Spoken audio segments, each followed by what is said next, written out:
मनोनवद्वार निषिद्ध वृत्ति,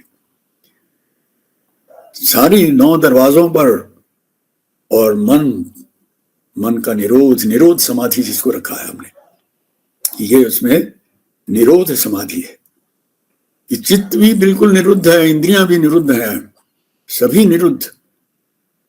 और उस स्थिति के अंदर क्या, मनोनवद्वार निषिद्ध वृत्ति हृदय व्यवस्थाप्य समाधि वश्यम, केवल हृदय खुला है।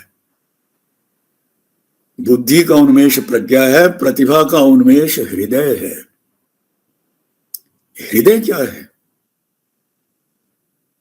उपनिषद कहते हैं हृदयम। अरे बेटा हृदय से समझो। अरे हम सब लोग तो ये कहते हैं अकल से समझो, ये हृदय से समझना क्या भला है? तो कहते हैं कि हृदय जो है संविदेव हृदय, संवित ही हृदय है। इसलिए इस हृदय में जहां पर प्रकाश से विमर्श का उदय होता है वही हृदय है। तो हृदय से समझा जाता है, हृदय से समझ में आती है बात, बुद्धि से समझ में नहीं आती है। बुद्धि जो है वो विकल्प पैदा कर देती है, कोई ना कोई विकल्प पैदा कर, हृदय विकल्प नहीं पैदा करता। हृदय में उत्पन्न क्या होता है?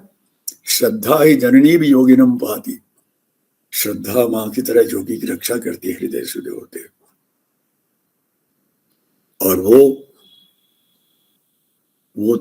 जो बुद्धि है वो उसमें सत्तर्क का उन्मेष करती है।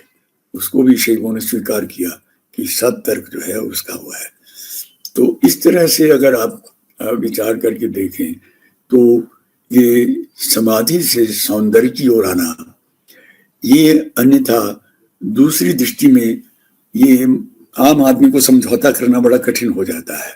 कई बार ऐसे मन में आता है कि आचार्य शंकर को भी सही दृष्टि से देखना बड़ा कठिन है, और सही दृष्टि से न देख करके एक जो पोस्ट शंकर जो द्वैत वेदांत था उसमें उसकी उपलब्धियों का कोई छोटा करके नहीं आदमी देख सकता, बहुत महत्वपूर्ण है। लेकिन गृहस्थ आदमी को कई बार उसमें, सौंदर्यवादी आदमी को उसमें प्रवेश करने में संकोच होता है।